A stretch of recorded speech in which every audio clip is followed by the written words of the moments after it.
Every great venture involves an unknown contributor, a key element, an unsung hero. Tonight, we introduce you to one such person who will soon go down in internet history and lore for oh so many reasons.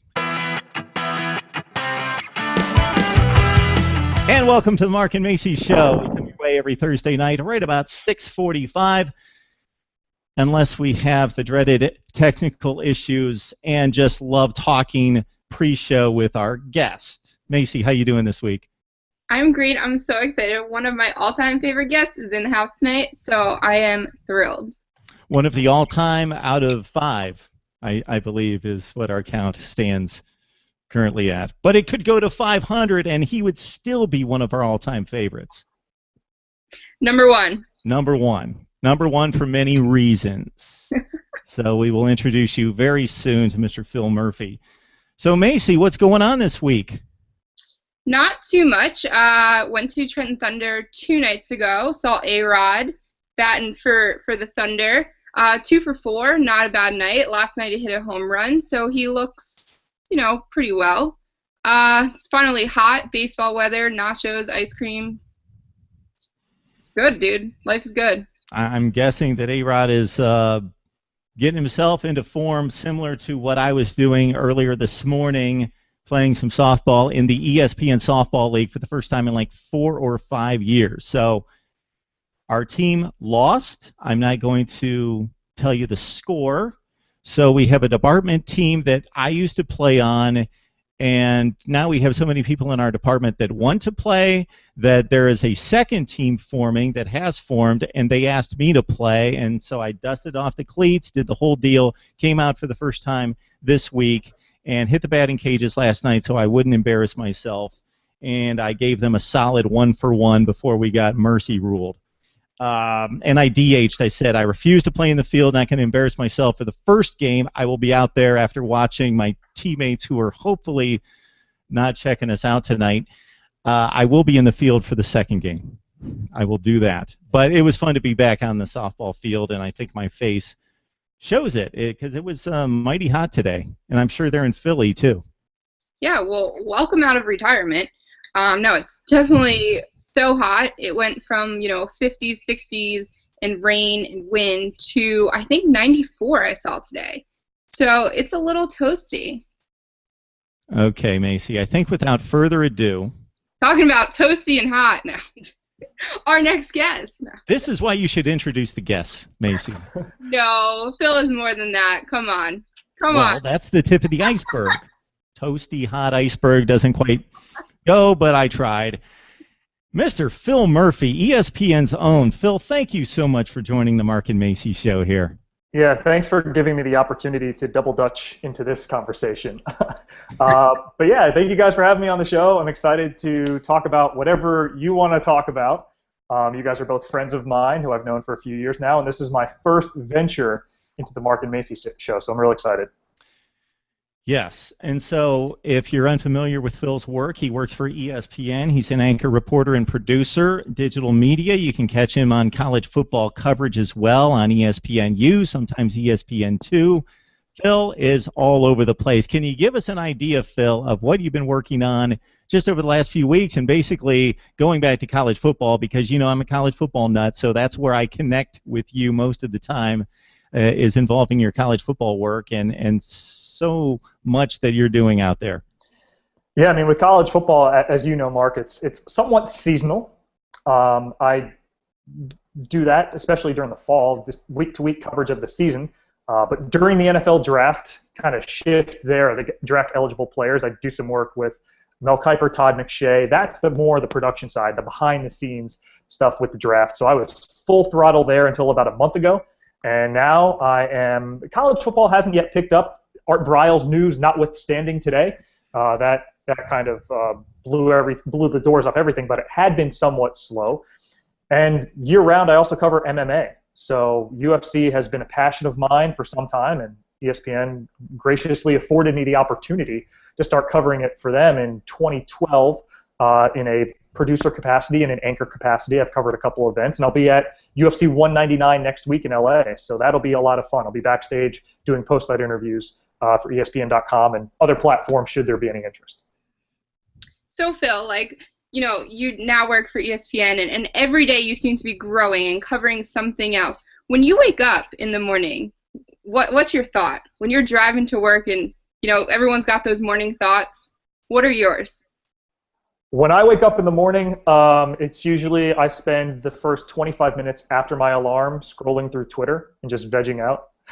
No, but I love and live and breathe sports. I always have. My dad was in the military for 29 and a half years. So from birth until 18, I moved all over the place. Between kindergarten and my 12th grade year, I went to 12 different schools.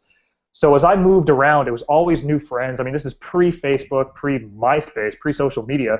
So anytime I'd go somewhere, for the first month or month and a half till school or sports started, the only thing I had was ESPN or other sports outlets, the local sports outlets. So I became invested in sports really early. So I think that's part of the reason I'm in so many different sports verticals at ESPN is because I hear of something. I produced a video 2 days ago on Manuel Neuer, the German goalkeeper, also goalkeeper for Bayern Munich. So I hear him like, yeah, I know that guy, I love him, and it's so ingrained in who I am and what my passions are that, yeah, I mean, it's what I do. So a lot of, on my Twitter page, most of my followers are sports accounts. So that's kind of what I get tied into and just catch up on the day. Yeah, talking about your passions, you introduced me when we first met to one of your big passions, UFC and MMA. I can never get it straight at what point I should be saying UFC and at what point I should be saying MMA. I can help. I know you helped me in the past, and you know how long I remembered that. But help me out again. All right. So, trying to think of another sport comparison. Okay. You can talk about professional basketball, or you can talk about the NBA. Now, are there other professional basketball leagues aside from the NBA? Sure. I know the D League is affiliated with most NBA teams, but there was a CBA for a while and all these other leagues, before the ABA merger. So think of the NBA as the UFC, the king of the basketball world, and whereas MMA, mixed martial arts, is the umbrella under which the UFC falls. So at the top you have the UFC, and then thereafter it's Bellator, and then World Series of Fighting, and then a bunch of local outlets underneath that. It is just crystal clear to me right now. Done. Taken care of. I got it. So, Phil, you mentioned before Twitter, and yes, we met via Twitter, and it's really interesting how you can meet people. But within sports, I think Twitter is one of the biggest things out there. What kind of impact would you say Twitter has on sports journalism? Man, that's a good question. I go to this journalism conference every year in DC. It's actually at my college, which is why they invite me to it, George Mason University, and that is almost annually a question about how does social media tie into sports coverage, and what Twitter has become. I mean, it's essentially a customized newspaper. So, Macy, I know you and I are both Mets fans. We follow a lot of Mets accounts, whether they're fan accounts, local reporters. Shout out to my buddy James Wagner, who just got hired by the New York Post to cover the Mets. He's going to be starting in mid-June, so Twitter follow there if you are a Mets fan as well. And you can customize news and what you care about. So, in that sense, you're able to just take in whatever it is you want and block out whatever it is you don't want. I'm fairly apolitical. I know this year, it's an election year. A lot of people are going on, and there's so much news to be found in politics. I don't undermine the value of it. I just don't find it that compelling. So I don't follow many political accounts. So that's it. I just described what Twitter is. I'm not breaking any ground there. But with that becomes the ability to break news at a whim. Or an athlete, him or herself, can break news without calling a press conference. Conor McGregor, UFC fighter, tweets out, "I've decided to retire young. Thanks for the cheese. See us later." And it gets like 15,000 retweets. I mean, it was rivaling Marshawn Lynch's retirement tweet as the biggest sports tweet of the year. And he just decided on a whim on his couch to break that. There was no format needed. But as Spider-Man says, with great power comes great responsibility. So in a sports journalism sense, in what you and I and Mark do, man, it's so much better to be right than to be first. everyone wants to be first. Everyone wants to break the story, but credibility is lost so much faster than it's gained. So for me to get that second or third sourcing is definitely worth the trouble, because I'd rather have a name that people say, okay, I can take it to the bank, than a website that's, I'm not going to name them, but you know who they are, and whether it's in entertainment or sports or politics or news, where they say something and you always take it with a grain of salt because you don't quite trust them. So that's the double-edged sword of social media, Twitter in particular, because people see you and they say, hey, there's something I value about this person, their opinion, their access, what their interests are. I want to follow them. And then you have a responsibility, just a journalistic responsibility to be reliable. And you see, like, Uncle Chaps is someone who's famous for changing his Twitter logo. It's a parody account, but he changes his Twitter logo to either SportsCenter or NBC Sports or one of these high-tier sports reporting platforms, and then he puts out bogus news. Like when Stephen Curry went down with his knee injury, he tweeted out the next day, changed his logo on his Twitter account to the SportsCenter logo, and said, Stephen Curry has torn his ACL, breaking. And it got hundreds and hundreds of retweets because everyone's like, I got to get this out there. And he was just trolling everyone. So even if people aren't being that malicious, sometimes they're just misinformed, and we have a responsibility to make sure what we're reporting is reliable. So, Phil, what's the game? What's the interview? What's the situation that you have found yourself in and thought, yeah, this is why I do what I do. This is cool. Yeah. Oh, man, there are a couple. I don't work in features all that much. I respect the heck out of our E60 crew. And, I mean, that's not just me. They just won 2 sports Emmys. So that's a pretty wide opinion there. The personalities, and using sports as a canvas to tell a story, I think is really powerful. There was a girl who I guarantee you've never heard of named Carly Cottingham. I was working at ESPN for about a year, and I was assigned a feature up in Grand Rapids, Michigan. Very long story, very short. She developed a blood clot, restricted blood flow in her thoracic outlet, which is an artery up by your collarbone. It went untreated. It was essentially malpractice. She had to have her arm amputated 4 months before her senior basketball season, and she was like a low to mid-major basketball recruit. She was very right-hand dominant as a player. It was her right hand that, from the elbow down, had to be amputated.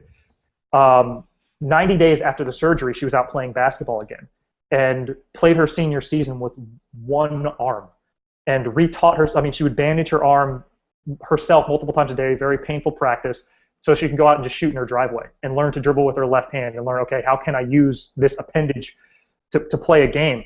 And just to see someone's resilience. I mean, no one cares about, the fact that she scored 2 points a game. Just to see someone play have that resilience to do something that she loved and inspire so many people through that, that's the kind of stuff that I really enjoy. And yes, I've been blessed and fortunate enough to interview a lot of people whose names carry a lot of weight in the sports world, but the ones that I remember and the ones that, man, I have to text my friends about are stories like that. So a lot of it is that E60, type avenue, the features units and the crew there at ESPN, what they do. That's really cool, and I think those are the stories that people do want to see, and I think that's more popular now than just hearing the same stories from the same top athletes over and over again. So sports are constantly, it seems like they're kind of changing, rules are changing. Where do you see professional sports in 5 years? That's a good question. I see a lot of it, the lines between entertainment and sports are getting blurred further and further, and I think that's okay. I mean, sports are supposed to be fun. I'm a fan of the old school Sports Center anchors who would make puns on guys' names and have catchphrases and all that. Not too cheesy, but I do like that kind of stuff. So you see now, turn on any major sports network, Fox Sports Live, Sports Center, they're really trying to speak beyond the sports story. And yes, there are going to be some people who are maybe a little more old school. You guys don't show enough highlights and whatnot. And there certainly is a value for highlights. But I would say the lines between entertainment and sports would get further blurred. I think that's a trajectory that we're on. And it'll be more about the athletes themselves. They become stars, and then, like Johnny Manziel gets reported on all the time, no matter what he does. When was the last time he took a meaningful snap in the NFL? I mean, when's the next time he's going to take a meaningful snap in the NFL? Not, but anytime he does anything, every sports outlet's going to report it because that's what people care about. for better or worse sometimes, and he might be an example of the for worse. But that's where I think it's going to go. I think we're going to get further away from, Team A beating Team B and more look at the characters that do it. So you bring up a good point, Phil, because I tend to wonder how much the media outlets are driving the sports consciousness versus how much are they responding to what people want to see. So the Johnny Manziel example being what it is, how much is being are the media outlets determining that, hey, we think people want to see this and therefore we're throwing it out there, therefore it's a cycle of sorts, a vicious cycle of sorts, versus, we see it, you mentioned the election year. How much do we see that's really relevant to the candidacy of a president and whether that person is capable of holding that position versus all this other stuff that is very meaningless? But my argument to one of my friends the other day was, I think, unfortunately, that's what people want to hear about. That's what they want to see. That's what catches the attention. Yeah, it's a tug and pull. I mean, we have to triage and figure out, okay, what's the most important sports story? But ultimately, the media business is just that, a business. So we need to also remember, what pays the bills. As a producer, I'm privy to a lot of the information as far as what videos get watched the most. And seeing our NFL traffic in May, that sport is king. And it's going to be king, even if it's not the most relevant sport at the moment. I mean, people aren't going to be. We're in OTAs, so yeah, some of it is the media, us figuring out, okay, what do people want to see? But you see that in local news anyway. Everyone will complain, oh, all you guys talk about is negative news. 7 of the 10 stories tonight were, homicide or kidnapping or some kind of violent crime.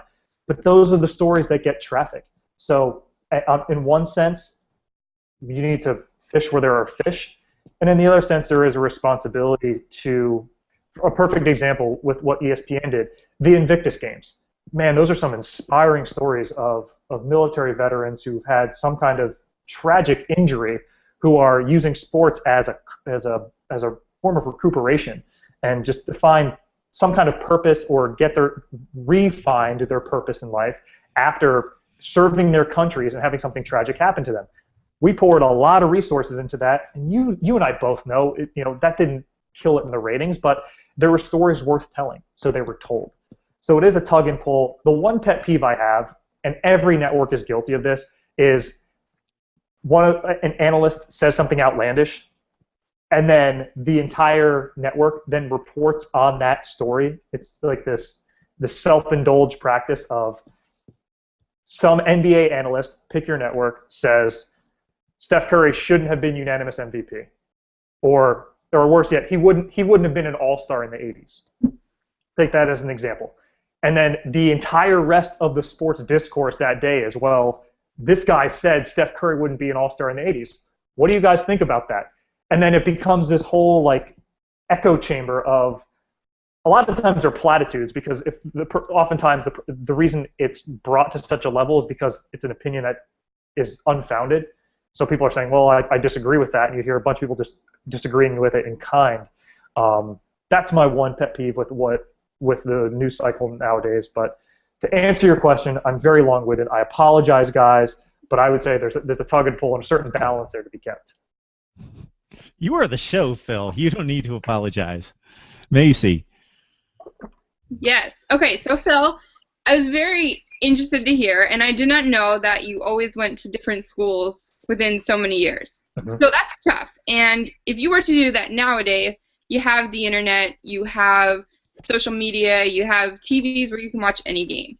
Growing up, you were obviously fans of certain teams. When you moved, were you always fans of the same team? Did it change? Did players change for you? What was that like? Because I think nowadays it would be different for kids than it would be for someone who did it, back in the 90s.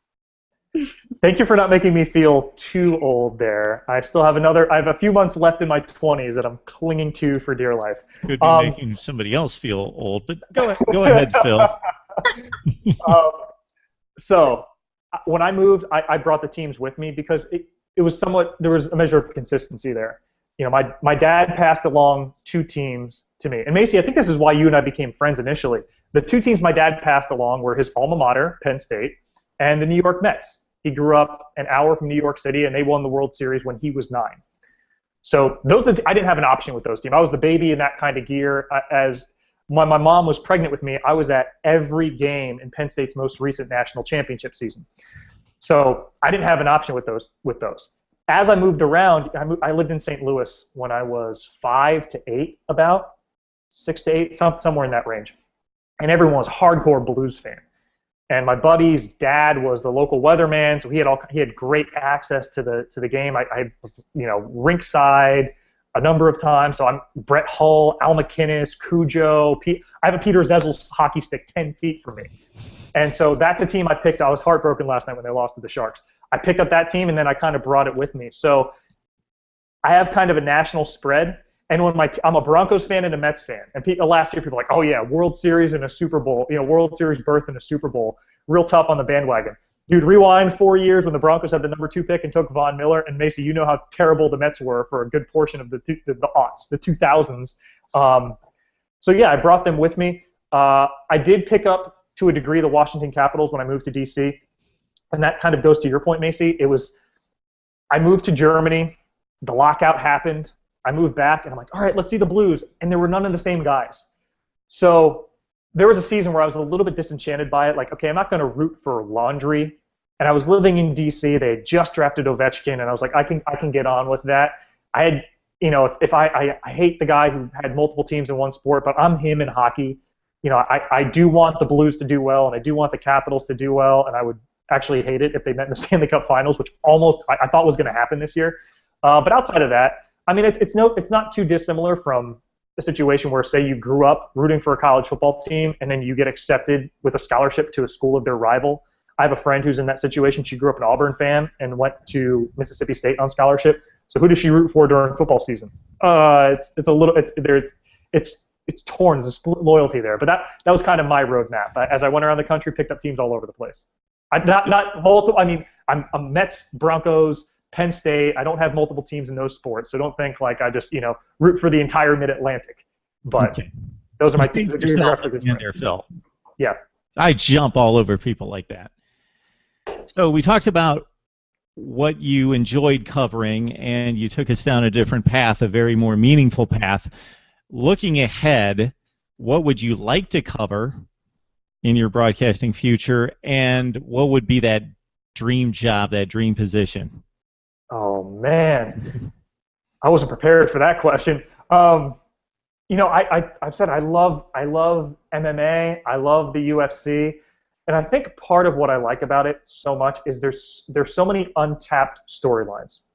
For example, I had a story that came out yesterday with Miesha Tate. Sorry for tooting my own horn, but I was very proud of it and how it came out. And within MMA, champions fight maybe twice a year, and if the fights go the distance, you see them competing for 1 hour because you have 5 5-minute rounds with 4 1-minute breaks between each one. So that's 29 minutes times 2. If you're watching Steph Curry 82 times a year plus 16, 20 times in the playoffs if they make a title run, you're seeing him 100 times in a calendar year and at 2.5 hours a clip. There's so much exposure to these guys. As much as you may know about Miesha Tate, John Jones, whomever, you only see them compete for such a short period. So being able to go and tell those stories, I think, is awesome, and really get to meet and know those fighters. So there's a series I launched on ESPN called MMA Rewind, where we look at this person's path to the UFC. And UFC at its level has really only been there for, I know it started in 1993 with UFC 1, but the modern era is really only the last 15 years. So anyone competing now predated that. So how did they get there? So with Miesha, she was a high school wrestler because she couldn't play basketball, and then she went through this amateur avenue. We were showing her fights that were it was like literally a nightclub that was gutted so they could put a ring in there, and it's attached to a Chinese buffet. And this was 4 years ago. She's fighting at this venue. So that's the kind of stuff I love. So, if you said you could cover any sport for the rest of your career, it would be mixed martial arts, specifically the UFC. That's why I'm so excited to be going to UFC 199 next week and then UFC 200 in July.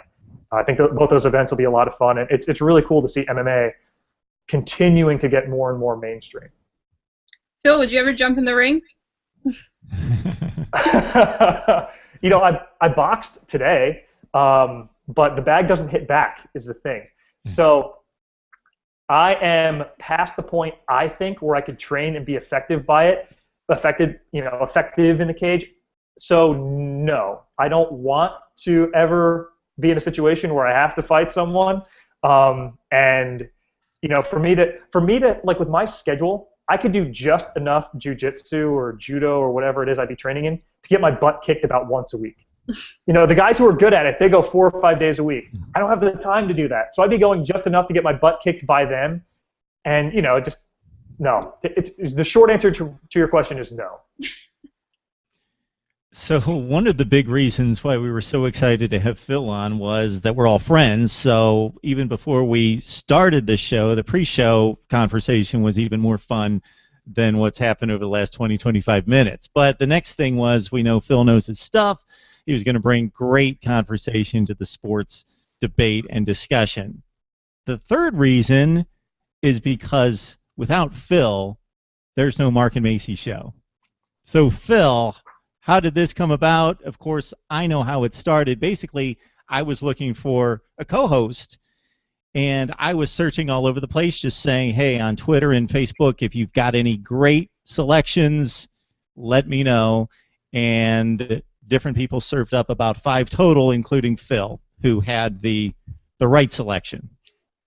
Yeah, Mark, I follow both of you on social media. I know you independently of one another. Again, Macy and I connected maybe 3 or 4 years ago because just in social media channels, you know, I see someone in the sports industry, respect her work, likes the same teams I do. Okay. You know, we mutually followed each other on Twitter. Mark, I know you from our church and our work, and just you and I have become friends in addition to that. So you guys both had the social media channels going. I have friendships with each of you. I know where you guys are, what you're looking for. I'd come on, you know, previous iterations of Mark Rogers TV to preview a handful of UFC fights in the past. And Macy and I, you know, have been friends for a few years, and I knew where she was in her career, what she was looking for. And then when you put out an open solicitation on your Twitter account saying, hey, I'm looking for a co-host, I'm looking for this person to fill these criteria, I was like, I know someone who fits that. So I texted you, Mark, first, and I said, hey, I might have someone. How do you want me to introduce you? And you're like, oh, just, you know, give me their contact info. So I said, all right. Reach out to Macy and said, hey, here's a situation, sent her a screen grab or something of the tweet. Are you interested? And she didn't text me back she called me right away and said, yeah, I want some more information on this. What's the deal? So at that point, I just stepped out and I was like, hey, you know, you guys are both my friends. I hope it works out because I think it'd be cool. I think it'd be a good fit. But if not, you know, I did my due diligence and it's really cool to see it take off. So yeah, and when she jumped on that invitation, little did she know what she was getting herself into. Oh, come on, Mark, you're low maintenance. But still we are here 25 weeks later, and Macy actually pointed this out last week. It's a silver anniversary of sorts. So this is our 25th edition, and wow, we have you as our special guest. It just worked together, just fit.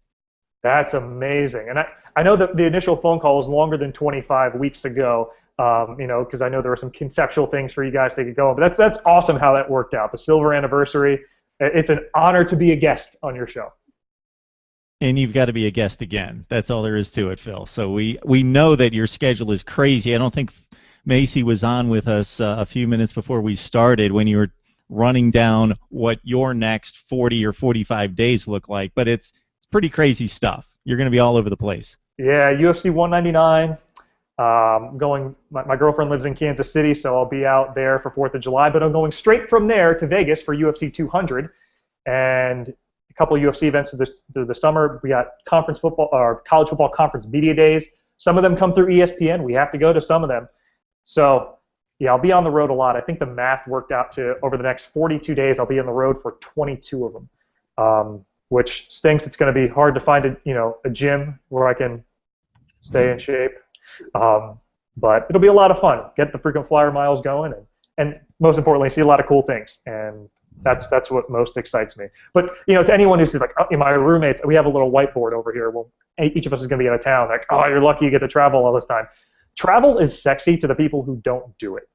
If you do it, like, there's nothing fun about, UFC 199. Yes, it's going to be great to be in Inglewood, California, the Forum for that event, and then the next day go out to the Elite 11 finals in Redondo Beach, Redondo Union High School. But then going straight from the field to the airport and sitting for 5 hours and then getting on a red eye, you pay your dues. So I'm going to be worn out come mid-July. So I think, or late July. I think I'll take a couple weeks off before college football season, just go sleep at a pool somewhere, and then hopefully come back rejuvenated and tan and maybe there for another iteration of the Mark and Macy show. So it's Phil Murphy, ESPN. You can find him on Twitter at Phil_sports. And if people are just floating around ESPN.com in particular, where can they find you? Probably search is the best way because it's I am on a number of sports, so it's not like, hey, I have my own page or something. But yeah, if I don't know why someone would want to see specifically the work I do, but my name is attached to everything from interviews to studio shows to highlight reads. But yeah, the thing I did most recently was the Misha Tate story of how she came to UFC stardom. I have one brewing similarly with John Jones that I'm very excited about, and then every week I do a couple segments on college football recruiting. So right now the big topic is the whole deregulation of text messages, which it's as nerdy as it sounds, but now coaches can send unlimited text messages to recruits. So we wanted to get their reacts on it. That came out today as well. Phil Murphy, thank you so much. We have tried to make this work for several weeks now, and we are so glad that it came together. Hey, thank you guys for having me on. It's awesome to see you guys doing great work. Keep it up. You've got the open invite, always. Good to know, brother. All right, Phil. Bye, Phil. Thanks. Well, that was so very cool. That was great to have Phil on here, and you can stick around for a couple more minutes. We're probably wrapping, or you can, if you need to go, Phil. Certainly, we will catch up with you soon. I'll hang out in case I'm needed for something. Well, if you're ever looking to get into a fantasy baseball league, we've thought of everything, Phil. Or now, Phil, leave now. Well, it's too late for this year. Too late, Phil. So you've got like 9 months to come up with an excuse not to join our fantasy baseball league next year. So it's too late this year. But Macy's idea, and I immediately tabbed it as a great one. Let's have a Mark and Macy show fantasy baseball league. So, and to the winner, this is about the best we can do. A little low on the budget right now. The budgetary constraints kind of restrict us from a few things. So right now, the winner gets to co-host the show. That's what we've decided upon. But Macy, they get commissioner. to root one of us. So possibly we could give them the option. Makes it so much better. That they kick one of us out? Yeah, absolutely. Absolutely. So I've got the week off, Phil, sometime in early to mid-October. So I think that's a brilliant idea. I think that's the way to go. And yeah, fan hosting, and they get to boot someone. But there has to be some other element to it beyond just getting booted. You have to do something else to kind of support the show. I don't know what it would be. Something moderately embarrassing. So I am not agreeing with you, Phil, because again, the percentages say that I'm going to be that guy. I know. That's why I'm pitching the idea. That's why I'm pitching the idea, because I do expect that you would be the one voted off. And you know, Phil, that would be a good idea if we were going to select who had the worst record. Let's say if Macy and I were competing against each other in fantasy baseball, and the loser, who would right now be not me, and the loser would have to do an embarrassing thing, I might be all for that. But just to have some knucklehead who just happens to win our fantasy baseball league boot me off, plus force me to do something embarrassing, I can't pull the trigger on that one. Even though Macy is the commissioner of the Fantasy Baseball League, and I guess she could probably wield that power. Yeah, I'm just my opinion. I don't think Mark sounds like a team player at the moment. What do you think, Macy? Yeah, I mean, I think this is all about fun. And yeah, to have Mark booted might be fun, but it might be kind of boring. So we need something even more fun. So maybe like we have to put Mark on mute. Like he can join the show, but he's on mute the whole time, kind of like our conversation with you earlier, where we could see you, but we couldn't hear you. So Mark could sit there and talk to himself the whole time and respond to everything we're saying, but we can't hear him.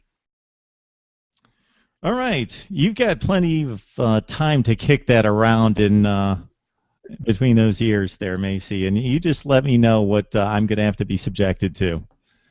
Mark, you could win it all and boot me. Have your own show. No, this is a selection by somebody, and I think by the makeup of our fantasy baseball league, I know where this is headed. Never know, Mark.